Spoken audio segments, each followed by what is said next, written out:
Sandwich म्हटलं की सर्वच मुलं आवडीने खातात की नाही, तर ते झटपट आणि एकदम कमी साहित्यात घरच्या घरी कसं बनवायचं ते पाहूया.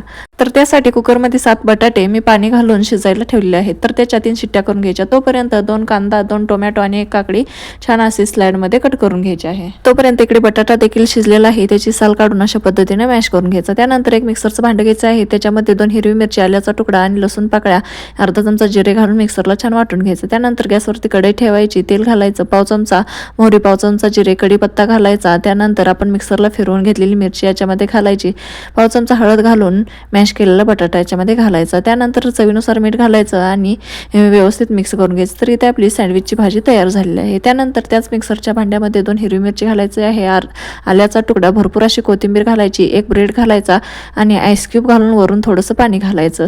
त्यानंतर इथं आपली हिरवी चटणी अशी सँडविचची तयार झालेली आहे. त्यानंतर सँडविच ब्रेड घ्यायचा, ती हिरवी चटणी ब्रेडला लावायची. त्यानंतर सँडविचची भाजी लावायची, वरून सॅलड ठेवायचं आणि वरून एका ब्रेडला सॉस लावून याच्यावरती झाकून घ्यायचं. तोपर्यंत तुम्ही जर चॅनलवरती नवीन असाल तर चॅनलला सबस्क्राईब करायचं. तर हे सर्व सँडविच आपण आता गॅसवरती ठेवून भाजून घेणार आहे. तर गॅसवरती पॅन गरम करायचं, त्याच्यामध्ये तूप घालायचं आणि हे सँडविच आपण पॅनवरती ठेवून दोन्ही साईडून खरपूस असं भाजून घ्यायचं आहे.